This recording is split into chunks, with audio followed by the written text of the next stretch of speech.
Hello dear students, this side Sachin Chaudhary.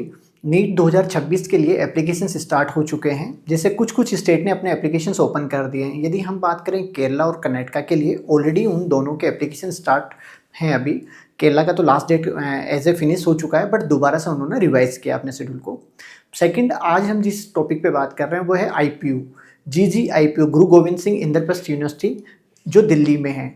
IPU के लिए कौन कौन बच्चा एलिजिबल है, क्या क्या एलिजिबिलिटी क्राइटेरियाज हैं और क्या क्या फॉर्मेट हमें फुलफिल करना रहता है, या कौन अलग स्पेसिफाइड जो कैटेगरीज हैं उनको बेनिफिट मिलता है, इस बारे में भी हम इस वीडियो में आज बात करेंगे।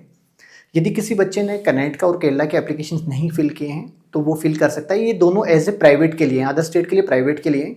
यदि आप एज ए बैकअप ऑप्शन लेके चल रहे हैं प्राइवेट कॉलेज के लिए तो ही आप उनको फिल कीजिए, नहीं तो आप मत करना।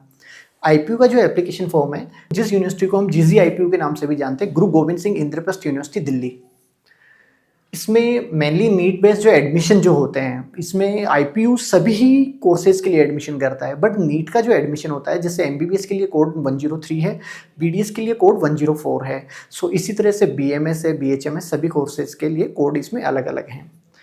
इसमें जो एलिजिबिलिटी है बच्चों के लिए क्लियरली मेंशन है, इंडियन, ओवरसीज और नेपाली सिटीजन ही ओनली अलाउड होते हैं।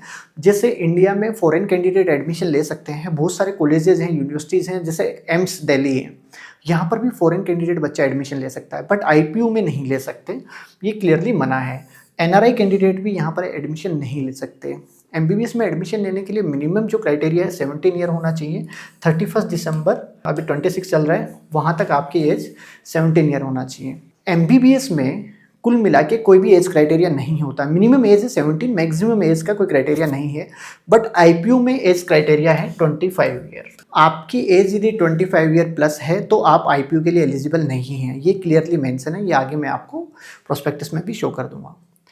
MBBS में 12th पास है, क्लियर है। जो बेसिकली जो सब जगह रूल है 50% का, वही रूल इसके अंदर भी है, कोई अलग से रूल नहीं है। एलिजिबिलिटी क्राइटेरिया मेरी बात करें 25-26 के लिए जो प्रोस्पेक्टस अभी लॉन्च किया है, IPU की काउंसलिंग में यदि कोई बच्चा यहाँ पर एडमिशन लेना चाह रहा है तो उसके लिए मेनली उसको 11-12 होना चाहिए। यदि किसी बच्चे ने 11-12 दिल्ली से किया है, स्टेट डोमिसाइल कहीं का भी हो, हरियाणा का हो, पंजाब का हो, बिहार का हो, या तमिलनाडु, तेलंगाना, कर्नाटका का हो, कहीं का भी हो, ओनली 11-12 यदि आपने दिल्ली से किया है तो दिल्ली में IPU काउंसलिंग के लिए आप एलिजिबल हैं। MCC काउंसलिंग के थ्रू जो कॉलेज मिलते हैं वो तो मिलेंगे, प्लस IPU के लिए भी आप एलिजिबल होते हैं।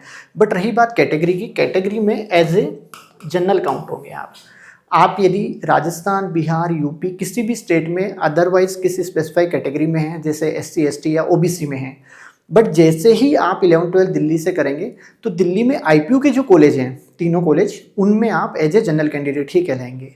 आपको आपका कैटेगरी बेनिफिट रिजर्वेशन नहीं मिलेगा। मेन दिल्ली में क्राइटेरिया होता है 11-12 आप दिल्ली से कीजिए, या फिर इसमें एक कॉलेज है ACMS, वहाँ पर आर्मी के लिए, प्योर आर्मी के लिए, उसके लिए हम वीडियो में आगे बात करेंगे, मैं आपको आगे बता दूंगा। 11-12 यदि दिल्ली से किया हुआ है तो आप एलिजिबल हैं IPU की काउंसलिंग के लिए। यदि अपन इसकी फॉर्म एप्लीकेशन फ़ी की बात करें तो 2500 रुपये, 2500 रुपीज़ है। एप्लीकेशन 2 Feb से स्टार्ट है, 31 मार्च तक स्टार्ट रहेंगे। आप तब तक इनको फुलफिल कर सकते हैं। रही बात, यदि कोई बच्चा अभी भी मिस हो जाता है, इन फॉर्म को नहीं भर सकता है, कोई दिक्कत नहीं है, घबराने की बात नहीं है। नीट रिजल्ट के बाद दोबारा भी ओपन होते हैं, 4 या 5 डेज़ के लिए ओपन करता है IPU, उस टाइम पर भी आप भर सकते हैं। लेकिन बेटर ये है कि आप अभी भर लें तो बहुत अच्छी बात है, आप नहीं भरते तो आपको दोबारा भी मौका मिलेगा इसको करने के लिए। वैसे तो IPU के अंदर जो ये कॉलेजेस आते हैं उनकी लिस्ट में ये है वर्धमान VMMC, जिसको अपन बोलते हैं सफदरगंज हॉस्पिटल, ये सबसे मेन कॉलेज है। अटल बिहारी वाजपेयी ESIC जो PGMR जो अभी नया ऐड किया है, लास्ट ईयर आया, ये भी कॉलेज इसमें है। NDMC north Delhi medical college, ACMS army college, और डॉक्टर BSA जिसको डॉक्टर बाबा साहेब अम्बेडकर के नाम से भी जाना जाता है, ये कॉलेज भी IPU में आता है। बट IPU जिन कॉलेजों की काउंसलिंग कराता है, देखिए यूनिवर्सिटी में आने का मैटर अलग है, बट जो काउंसलिंग कराता है कॉलेज वो ओनली डॉक्टर BSA, ACMS और आपका नॉर्थ दिल्ली, इन 3 कॉलेजों की जो काउंसलिंग होगी वो आपका कराएगा IPU। बाकी अदर देन जो कॉलेजों की काउंसलिंग होगी वो कराएगी MCC। ओके, इसमें NDMC और डॉक्टर BSA, ये जो 2 कॉलेज हैं, NDMC और डॉक्टर BSA, इन दोनों में तो 85% तो कराएगा कौन? IPU। ठीक है। 15% कौन कराएगा? एमसीसी। एसीएमएस जो कॉलेज है इसकी 100% सीट की जो काउंसलिंग होती है वो आईपीयू के थ्रू होती है, क्योंकि एसीएमएस जो कॉलेज है वो एज ए प्राइवेट कॉलेज है। एसीएमएस कॉलेज को जो संस्था चलाती है वो आर्मी वेलफेयर सोसाइटी है, उसी के थ्रू ये कॉलेज रन किया जाता है। ये एज ए प्राइवेट कॉलेज है, इसमें ओनली आर्मी वाले बच्चे एलिजिबल हैं, अदर देन कोई भी बच्चा एलिजिबल नहीं है। यदि हम कोड वगैरह की बात करें, प्रोस्पेक्टस में क्लियरली मेंशन है एमबीबीएस के लिए कोड 103 है जो मेन है। यदि कोई अदर कोर्सेज में भी बच्चा एडमिशन लेना चाह रहा है, कोर्सेज में जा रहा है, तो वो ये कोडों से अपना फॉर्म फिल कर सकता है। रही बात अब आर्मी कॉलेज की, आर्मी कॉलेज के रूल्स सबसे अलग हैं। आपको मेन चीज़ यही ध्यान रखनी है, आप किसी भी स्टेट से बिलोंग करते हैं, कोई भी आपकी कैटेगरी, उससे कोई मतलब नहीं है, आप जनरल कैंडिडेट कहलाएंगे। यदि दिल्ली डोमिसाइल है, लाइक दिल्ली के ही नागरिक हैं, तो ही जाके आप दिल्ली में आर्मी कॉलेज में अपनी कैटेगरी का बेनिफिट उठा सकते। फर्स्ट ऑफ ऑल 100 सीट है, ओके, एसीएमएस ये इसको कंप्लीट करवाता है। Minimum 10 year. पहली बात, कोई भी पेरेंट्स, मतलब जो भी बच्चा है इसमें डिपेंडेंट, एज ए डिपेंडेंट है, किसी को मतलब आर्मी कैंडिडेट डिपेंडेंट है, मिनिमम 10 ईयर की सर्विस होनी चाहिए उसके गार्जियन की, तभी जाके वो इसके लिए एलिजिबल होता है। Second, only single army, paramilitary, air force वगैरह इसमें अलाउड नहीं है। ओनली सिंगल आर्मी के ही बच्चे इसके लिए एलिजिबल होते हैं, पैरामिलिट्री वगैरह के नहीं रहते। आर्मी वार्ड्स ही होने चाहिए। बहुत बार बच्चों को देखा है कि भाई हम बीएसएफ में हैं पेरेंट्स, तो आर्मी ही होगी, सीआईएसएफ हो गया, सीआरपीएफ हो गया, ये भी एज ए आर्मी ही कंडक्ट किया जाता है, बट ये आर्मी नहीं है, पैरामिलिट्री फोर्सेस है।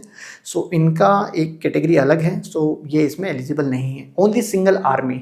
हाँ, ये हो सकता है कोई पेरेंट्स जिन्होंने इंडियन आर्मी ज्वाइन किया हुआ था, इंडियन आर्मी ज्वाइन करने के बाद में उन्होंने रिटायरमेंट ले ली और अब बीएसएफ या किसी अदर पैरामिलिट्री में चले गए हैं, तो वो बच्चे एलिजिबल हैं। या एयरफोर्स वगैरह में कोई पेरेंट्स थे पहले, रिटायरमेंट लेके आर्मी में आ चुके हैं, वो 10 ईयर उनको आर्मी में भी सर्विंग करते हुए हो गए, तो वो बच्चे भी एलिजिबल हैं।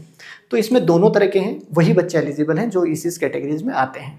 ये पूरे रूल एंड रेगुलेशंस हैं इसके पूरे के पूरे आर्मी कॉलेज के लिए। आर्मी कॉलेज का यदि कोई भी फॉर्म फिल करता है आईपीयू में, प्रॉपरली आर्मी डिफेंस को यस करता है, उस बच्चे के लिए मेन है 2 फॉर्म है। पहले 9A होता था ये, अब इसको 8A बना दिया गया है इस साल के लिए। आपको दोनों फॉर्मेट आपको फुलफिल करना है, आपके कमांडिंग ऑफिसर से करा दीजिए या यूनिट हेडक्वार्टर से कराइए, दोनों फॉर्म फिल करना है, फॉर्मेट फिल करके ही अपलोड करना है।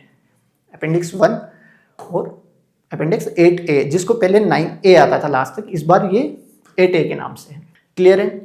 21 ईयर या अदर देन कोर्सेज में एमबीबीएस, बीएमएस और बीएचएमएस के लिए जो है, और बीडीएस के लिए भी 25 ईयर है। ठीक है, जैसे मैंने आपको बताया एमबीबीएस की कोई एज नहीं है एमबीबीएस करने की, लाइक किसी भी एज का बच्चा कर सकता है, नीट का एग्जाम दे सकता है। बट आईपीयू में यदि एडमिशन लेना है, आईपीयू के तीनों कॉलेजों में लेना है, तो 25 ईयर से अबाउ आपकी एज नहीं होनी चाहिए। और पोस्ट ग्रेजुएट तो 35 है, तो पोस्ट ग्रेजुएट का तो मैटर ही बिल्कुल ही अलग है, ये अपन हटा देते हैं। मिनिमम 70 ईयर और मैक्सिमम 25 ईयर, जो इस कॉलेज के रूल एंड रेगुलेशन में है। यदि कोई कैंडिडेट आईपीयू का या अदर देन किसी भी स्टेट का एप्लीकेशन फॉर्म फिल कर रहा है, उसको कोई प्रॉब्लम आ रही है एप्लीकेशन फॉर्म फिल करने में, या रूल एंड रेगुलेशन के बारे में इन्फॉर्मेशन नहीं है कि मैं कौन से फॉर्म फिल करूं, कौन सा करना चाहिए, या एज ए बैकअप के लिए क्या ऑप्शंस लेके चलूं अभी से 2026 के लिए, तो आप टीम से कॉन्टैक्ट कर सकते हैं। डिस्क्रिप्शन में आपको नंबर शो हो रहा होगा या फिर यहाँ पर भी आपको नंबर शो हो रहा है। इन दोनों नंबरों पे व्हाट्सअप या कॉल करके आप इन्फॉर्मेशन ले सकते हैं कि हमें क्या क्या एप्लीकेशन फॉर्म फिल करने चाहिए, हम इस स्टेट से बिलोंग करते हैं, इस स्टेट के लिए स्पेसिफाई कोई अलग से फॉर्म तो नहीं आता, या अदर देन कोर्सेज, जैसे बहुत सारे कोर्सेज हैं, बीएससी वगैरह हो गया, रिसर्च के लिए हो गया, तो अलग अलग कोर्सेज के लिए अलग अलग एप्लीकेशंस आते हैं।